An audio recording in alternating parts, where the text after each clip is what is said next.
She was not wanted, but not by choice. Destined to be a victim, but not by choice. A statistic was her picture, but not by choice. Her last name is the same as mine, but not by choice.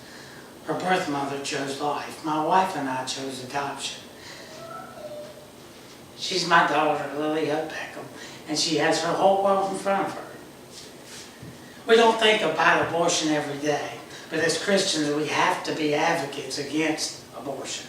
We have to seek out and mentor youth and birth mothers who are involved in unwanted pregnancies, and we have to be a vehicle for a life-saving solution.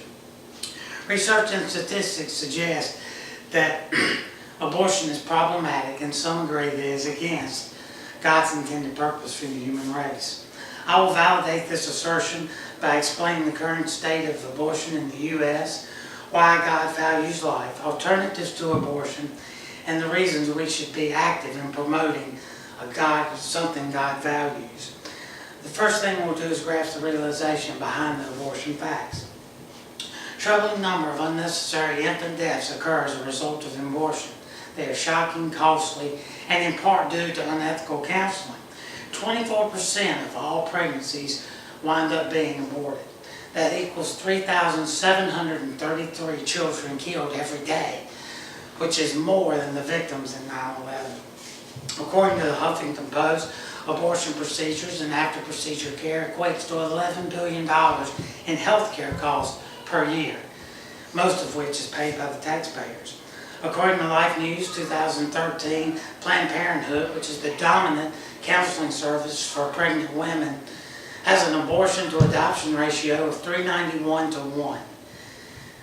This is due in part to the fact that the wording they're required to use for counseling includes infant care and foster care and pregnancy termination or adoption as a solution.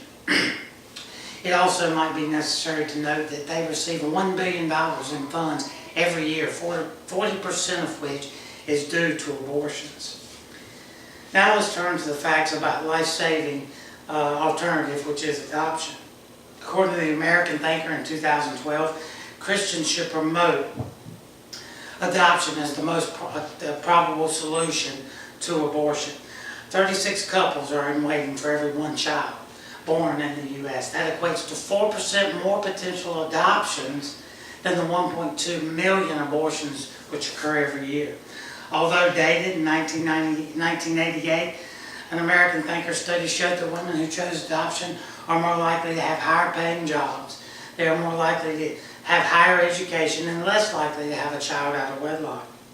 Additionally, studies show that abortion is more dangerous to the health of a birth mother than full-term pregnancy. The Evan B. Donaldson study indicated that 81.5 million people have considered adoption.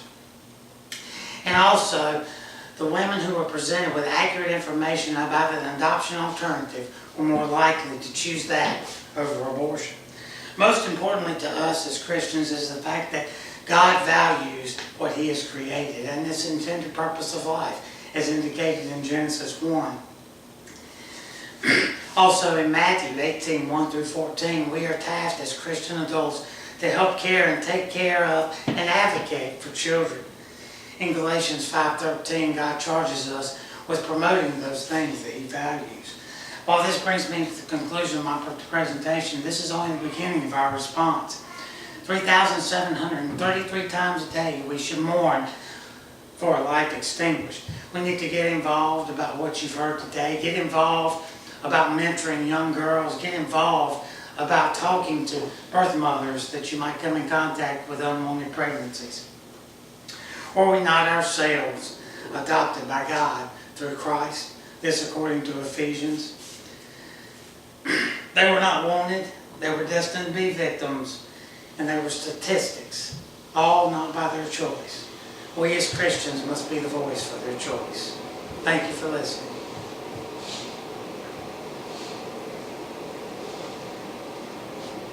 All right.